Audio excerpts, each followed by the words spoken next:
A gente fala agora sobre a reportagem de capa da nova edição da Cruzoé, intitulada Pane na Esquerda. A matéria assinada por Carlos Graeb e Wilson Lima detalha como as acusações de assédio contra Silvio Almeida expõem as armadilhas e hipocrisias da política identitária. Vocês estão vendo aí na tela essa capa aí bonita, como sempre, da Cruzoé, sempre fixando na sua capa e na matéria, evidentemente, com todos os detalhes, um capítulo da história brasileira e usando certos episódios do mundo político para trazer reflexões culturais. E ele é craque em fazer isso, em desdobrar. Carlos Graeb, o que você destaca? Felipe, a gente começa questionando a demora, não só do Lula, em tomar alguma providência em relação às suspeitas ou às denúncias que já estavam rolando dentro do Palácio do Planalto, mas da própria ministra Aniele Franco. Tem muita gente dizendo, mas cobrar que uma mulher que sofreu alguma espécie de assédio ou violência se manifeste em público é uma segunda violência. Não é disso que a gente está falando.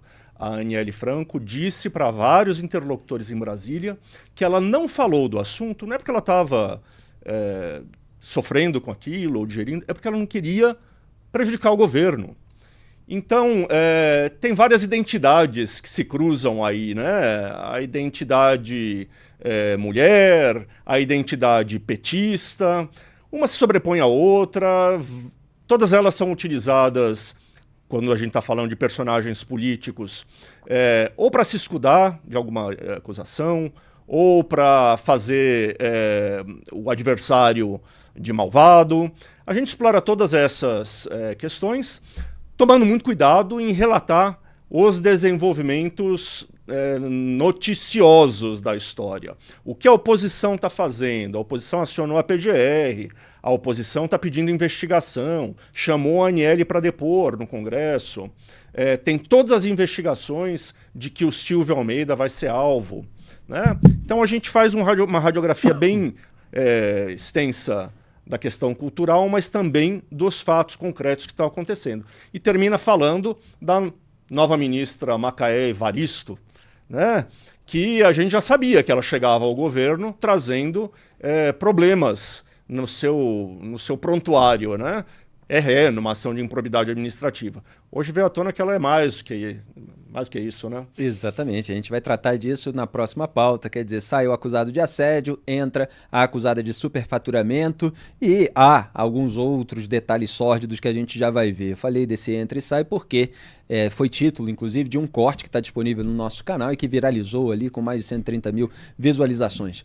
Então, esse assunto está ligado ao Silvio Almeida. O Fundo Nacional de Educação, FNDE, ligado ao MEC, Ministério da Educação, concluiu em julho de 2023 que a nova ministra dos Direitos Humanos, a Macaé Evaristo, do PT, deixou sem explicação um rombo de 177,3 milhões de reais nos cofres públicos. De acordo com o UOL, o caso é de 2016 e envolve a gestão da petista no comando da Secretaria de Educação em Minas Gerais.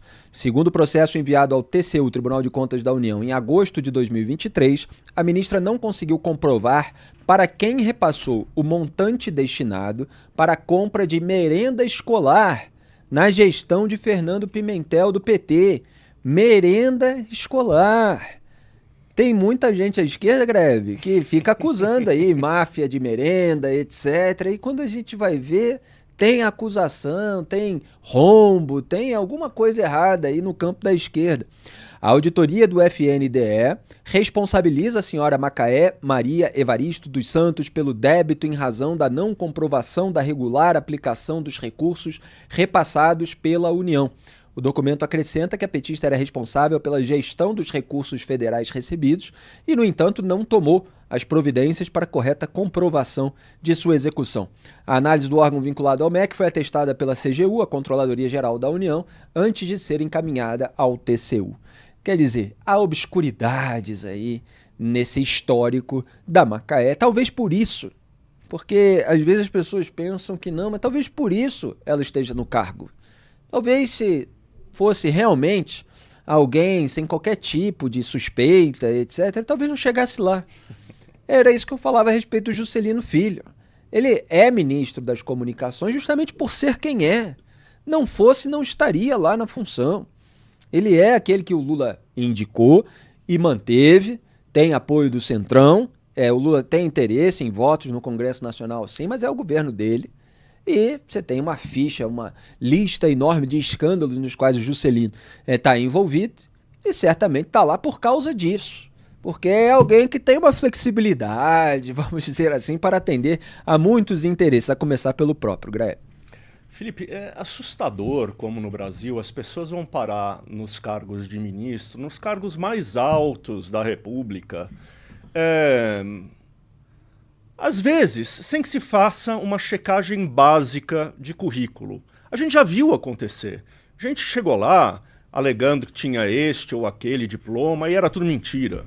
O governo não verifica isso. E a gente vê também chegar pessoas com este perfil, que trazem um container de problemas nas costas, e isto não é considerado um impedimento, um breque para que ele vá ocupar pastas com orçamentos milionários, um monte de dinheiro, e gente que já se comprovou ou incompetente, ou irresponsável, ou corrupta. Então, não sei qual é a palavra que se aplica à nova ministra nesse caso em particular. O caso está sob análise. Mas assim, se ninguém sabe como foram gastos 177 milhões, é sinal que ela não fez o trabalho que tinha que fazer como secretária de Educação em Minas Gerais. Então, como é que se chancela a presença de uma pessoa que já vem com esse currículo manchado num cargo ainda mais alto? Bom, tem explicação, claro. Porque ela é petista de carteirinha. Exatamente. Certo? Petistaça. Amigona da da tesoureira do PT, sabe? Enfim, enfronhada no partido. Não vai questionar nada, não vai contestar nada, não vai divergir em nada, vai seguir exatamente a cartilha, exato. Independentemente do que aconteça. E neste caso em particular, porque ela tinha as características identitárias, como estávamos falando, necessárias para o momento. Mulher e negra, certo? Para substituir o Silvio Almeida, homem negro, mas que acaba de ser acusado de um monte de casos de assédio, né? Porque, é sempre bom lembrar, existe a questão da individualidade. Quer dizer, todos os homens são culpados pelos atos que estão sendo apontados como tendo sido praticados pelo Silvio Almeida? Não. Todos os negros são culpados? Não. O Silvio Almeida está sendo acusado, vai se defender, isso é uma questão individual dele. Assim como o rombo deixado pela Macaé Evaristo é uma questão individual dela, independentemente do fato de ser mulher, de ser negra. Então é preciso separar as coisas, que é exatamente o que a política identitária geralmente não faz. Não faz. Blinda toda uma categoria, acusa todos os demais segmentos da sociedade de antemão.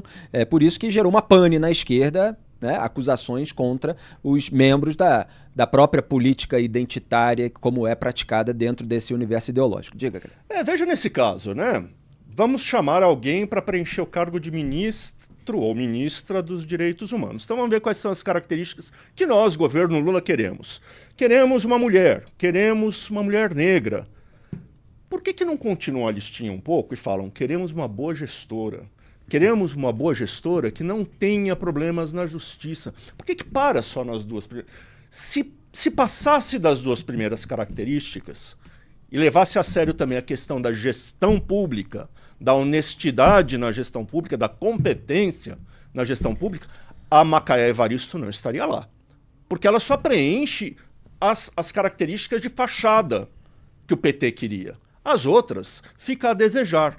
Mas essa é a lógica da política no Brasil, né? Nunca vão além e nunca investigam a sério a capacidade técnica, política, as capacidades verdadeiras da pessoa para ocupar aqueles cargos que, repito, gerem milhões, às vezes bilhões de reais, né? E impactam a vida de milhões de brasileiros com as suas políticas, né? Então é uma vergonha escolher ocupante de cargo público dessa maneira fuleira. E muitas vezes pode ser, inclusive, uma estratégia para você colocar lá quem você quer, mesmo apesar de todas as suspeitas, porque essas características identitárias ou qualquer outra, pertencimento a determinada categoria ou grupo humano, não faz a virtude de ninguém. O que faz é a força da individualidade, o caráter, é a prática do dia a dia, a conduta ilibada, moralmente correta, é você ser coerente no seu discurso, na sua prática, é você fazer o certo em vez de fazer o errado, quando essas questões se colocam. Diga, Greg. Não, é só, eu estou pensando aqui que quando um governante faz uma coisa dessas, quem leva a sério os movimentos de minorias e tudo mais deveria se revoltar. Porque deveriam dizer, mas meu Deus, existem mulheres negras que não têm esses BOs no currículo e que, portanto, deveriam ser candidatas melhores para ocupar. Mas não. Tem que ser a mulher negra, mas que é gestora ruim, enfronhada com a política partidária. Então isso joga contra mesmo, desmoraliza até mesmo a política que supostamente, de promoção das minorias, eles estão querendo fazer. Porque escolhem uma pessoa que, pelas suas características individuais, não preenche os requisitos. Então, eu não tenho dúvida nenhuma que há mulheres negras que ocupariam melhor e com mais brilho esse cargo do que a Macaé Evaristo. Nem eu, com certeza sim.